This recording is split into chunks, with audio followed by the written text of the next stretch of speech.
চিবাতে বাড়ি ককলেট মারছে, উল্টি করছে। আমরা এর বিচার চাই।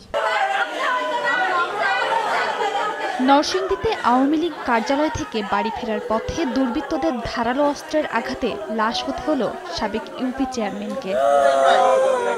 প্রত্যক্ষদর্শীরা জানান, প্রতিদিনের মতো মঙ্গলবার রাতেও ভগীরথপুর মাজার বাসস্ট্যান্ড এলাকার ইউনিয়ন আওয়ামী লীগের কার্যালয় থেকে ৮ থেকে ১০ জন দলীয় নেতাকর্মীকে সঙ্গে নিয়ে বাসায় ফিরছিলেন সাবেক ইউপি চেয়ারম্যান মাহবুবুল হাসান। পথে ৭ থেকে ৮ জন অস্ত্রধারী তাদের উপর হামলা করে। ধারালো অস্ত্রের আঘাতে মাহবুবুল হাসান, সাইদ হাসান পাপ্পু ও ফরহাদ মিয়া নামে ৩ জন আহত হন। স্থানীয়রা উদ্ধার করে নরসিংদী সদর হাসপাতালে নিলে চিকিৎসক সাবেক চেয়ারম্যানকে মৃত ঘোষণা করেন। আহত ২ জনকে ঢাকা মেডিকেলে পাঠানো হয়। তার হলো ঘাড়ের পেছন থেকে বাম দিকে একটা বড় ক্ষত, পালস পাচ্ছিল না, বি পাচ্ছিল না, কিন্তু তার প্রচুর রক্তক্ষরণ পিছন দিকে চলছিল। তাৎক্ষণিকভাবে আমরা ব্যান্ডেজ করে তাকে ইসিজি করলাম, যেটি মৃত।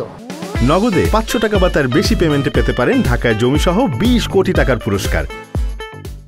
খবর পেয়ে হাসপাতালে ছুটে আসেন নিহতের স্বজন, আওয়ামী লীগ ও অঙ্গ সংগঠনের নেতাকর্মীরা। স্বজনদের অভিযোগ, প্রথম ধাপের উপজেলা পরিষদ নির্বাচন ঘিরে দ্বন্দ্বের জেরে রাজনৈতিক প্রতিপক্ষ পরিকল্পিতভাবে তাকে হত্যা করেছে। জড়িতদের দৃষ্টান্তমূলক শাস্তির দাবি তাদের। চিবাতে বাড়ি ককলেট মারছে, উল্টি করছে। সবাই এবার পাপ্পু বের এক গুলি লাগছে, হঠাৎ বেরো গুলি লাগছে। উনাকে এ ধরনের নির্মমভাবে নৃশংসভাবে হত্যা করবো, এই লাশটা আমরা দেখতে পারছি না। আমরা এর বিচার চাই। সাবেক চেয়ারম্যান হত্যার ঘটনার তদন্তের পাশাপাশি সব অপরাধীকে আইনের আওতায় আনার আশ্বাস দিয়েছে পুলিশ। মাধবদী থানার ঘটনা, আইনগত ব্যবস্থা মাধবদী থানায় নেবে, অবশ্যই আইনগত ব্যবস্থা নেওয়া হবে। আর সকল সংস্থাই কাজ করছে।